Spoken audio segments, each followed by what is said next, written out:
که یو ارمان لري، یوه غوښتنه لري، یو مشکل لري یا نور داسې څه لري چې ته غواړې ترلاسه یې کړې خو له کلونو راهیسې په اړه دعا کوې خو نه قبلیږي، یا له یوه بنده سره یو مشکل سره مخ یې او غواړې حل شي خو نه کیږي. راځئ نن درته یوه داسې طریقه ښیمه چې رسول الله صلی الله علیه وسلم موږ ته ښودلې ده. که په دې طریقه باندې موږ هر څه وغواړو الله پاک یې راکوي. رسول الله صلی الله علیه وسلم فرمایي که چیرته یو مشکل لري، یو حاجت لري الله پاک ته، یا له یوه بنده نه یو غوښتنه لري، یو مشکل ورسره لري او غواړي چې حل شي، تر ټولو لومړی ښه اودس وکړه. له اودس وروسته 2 رکعته نفل وکړه، ښه په آرام ذهن په طریقه باندې. بیا له نفل وروسته د الله پاک حمد ادا کړه، حمد او ثنا یې ووایه. حمد او ثنا دې ته وایي چې الحمدلله رب العالمین، یا نور ثنا او صفت د الله پاک نومونه یاد کړي، اسماء الحسنا. ورپسې دې په رسول الله صلی الله علیه وسلم درود شریف ووایه او له هغې وروسته دغه دعا چې زه درته په سکرین لیکمه دا ووایي. دغه دعا درته زه په سکرین لیکمه، سکرین شاټ یې واخلئ یا یې په یوه کتابچه کې ولیکئ. څنګه چې زه وایم همداسې د نفلو وروسته کله چې مو ښه اودس وکړ، بیا مو د 2 رکعته نفل وکړل، ورپسې مو د الله پاک حمد و ثنا وویله او ورپسې مو درود شریف ووایه، تر هغې وروسته دا دعا ووایي. له دغې دعا وروسته بیا هر ارمان چې لرئ الله پاک ته یې ووایي، الله پاک یې درته قبلوي، حتما یې قبلوي. رسول الله صلی الله علیه وسلم فرمایي د هر انسان دعا قبلیږي خو په دې شرط چې عجله ونه کړي. عجله دې ته وایي چې ته ووایي چې دا دعا خو ما وکړه او قبول نشوله. بدګماني مه کوه په الله پاک باندې. الله پاک فرمایي چې انا عند ظن عبدي بي، زه د خپل بنده په ګمان چلیږم. که ښه ګمان پرې کوي الله پاک در سره په ښه ګمان چلیږي، خو که نعوذ بالله بد ګمان کوي په الله پاک باندې، بیا خو الله پاک بې نیازه دی، ته هیڅ اړتیا نه لري، ته ورته اړتیا لري.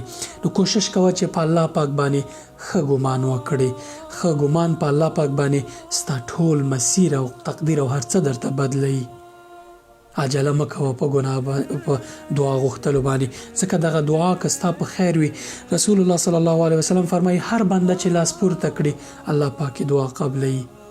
که چیرته تا ته یو څه نه رسیږي، شرایط او وخت ورته مناسب نه دي، کیدای شي دغه څه چې ته ترلاسه کړې مشکل درته جوړ کړي، الله پاک پرې ښه پوهېږي، ته نه پوهېږې.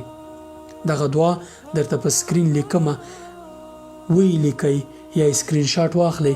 کله چې مو دغه سپارښتنې عملي کړئ په پای کې بیا همدغه دعا ووایئ. هره غوښتنه چې لرئ الله پاک درته حل کوي. ناامیده کیږئ مه. خو تر ټولو ښه بهتره دا ده که کوای شئ د شپې ناوخته د شپې په 3مه حصه کې تهجد لپاره، یعنی د شپې په 2 بجې یا 3 بجې تهجد لپاره را پاڅېږئ، دا دعا ووایئ. کله چې تاسو الله پاک ته سر ټیټ کړئ حتما مو دعا قبلیږي، ډاډه اوسئ. ځکه حدیث شریف کې راځي چې د شپې په 3مه حصه کې الله پاک لومړی اسمان ته راکوزیږي او وایي چې آیا څوک شته چې له ما څه وغواړي؟ نو دغه وخت چې ته لاس جګوې دعا دې نه رد کېږي. ما ته هم دعا وکړئ، الله پاک مو ټول ارمانونه او هرې غوښتنې چې لرئ درته پوره کړي. لا إله إلا الله الحليم الكريم، سبحان الله رب العرش العظيم، الحمد لله رب العالمين، أسألك موجبات رحمتك وعزائم مغفرتك والغنيمة من كل بر والسلامة من كل إثم، لا تدع لي ذنبا إلا غفرته ولا هما إلا فرجته ولا حاجة هي لك رضا إلا قضيتها يا رب، ولا حاجة هي لك رضا إلا قضيتها يا أرحم الراحمين. اوس راځم د دې دعا پښتو شرح ته. یعنی اول کې د الله تعالی ثنا او صفات یاد شوی دی، ورپسې بیا دغه کلمات چې کوم په دعا کې یاد شوي دي، اسألک موجبات رحمتک، هغه عملونه یادوي یا الله پاک نه هغه عملونه یا هغه صفتونه د الله پاک یادوي چې له امله یې د الله تعالی رحمت ترلاسه کیدای شي. یعنی لویه ربه له تا نه هغه څه ترلاسه کولو لپاره توفیق غواړم چې ته یې له امله پر ما رحمت کوې. و عزائم مغفرتک، یعنی د هغو عملونو ترلاسه کولو توفیق له تا غواړم چې ستا بخښنه پرې یقیني کیږي. والغنیمة من کل بر، یعنی د هر نیک کار تر سره کولو توفیق راکړه. والسلامة من کل اثم، یعنی له هر بد کار او بدیو نه سلامتی غواړم، ما ترې وساته. ورپسې راځي چې لا تدع لی ذنبا الا غفرته، ما ته داسې ګناه مه پرېږده مګر دا چې تا بخښلې وي.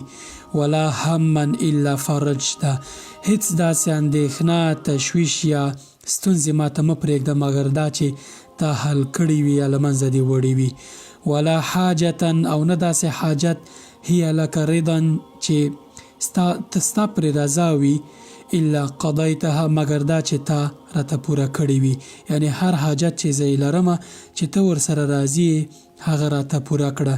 که ته ورسره نه یې راضي خو دې نه معلومیږي یقیني ده چې دا زما په ګټه نه دي.